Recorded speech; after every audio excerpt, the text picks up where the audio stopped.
போயிருப்பான். சொல்லு மது. என்னாச்சு? வந்துட்டாங்களா?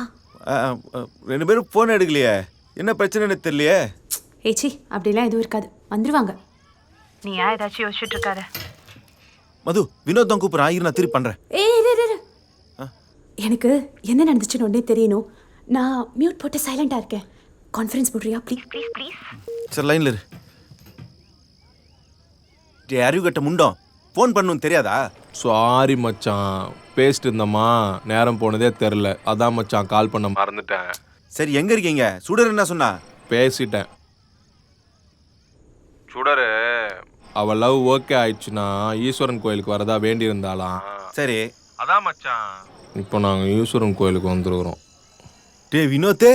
ஆமாம் மச்சான், நானும் லவ் பண்ணுறேன்னு சொல்லிட்டேன்டா. சூப்பர் மச்சி. கேட்டுச்சா? என்ன மச்சான் கேட்டுச்சா? ஒன்றும் இல்லை சொல்லு. அப்புறம் ஏகப்பட்ட டெஸ்ட் வச்சா மச்சான். பைக் ஃபாஸ்டா ஓட்டக்கூடாதான், லேடிஸ் பைக் வந்தா சர்வீஸ் பண்ணக்கூடாதான், வெள்ளரிக்காக்கு இங்கிலீஷ்ல லேடிஸ் பிங்கிறாமல அதை கூட சாப்பிடக்கூடாதுன்னு சொல்லிட்டான் மச்சான். அட்ரா அட்ரா. என் பேர் ரொம்ப பெருசா இருக்கான், அதனால எனக்கு செல்ல பேர் வச்சிருக்கா. டே மச்சான், உன் பேரே இத்துணுண்டு தான்டா, வினோத்னு. கேட்டா கொக்கோகோலா அப்படிங்கிற பேரை சுருக்கி கோக் அப்படின்னு கூப்பிடல, அதே மாதிரி வினோத் அப்படிங்கிற பேரை சுருக்கி வினோ குட்டி அப்படின்னு வச்சிருக்கா மச்சான். ஐயோ மச்சான், இந்த ஃபீலிங் ஒரு மாதிரி செம்மையா இருக்குடா.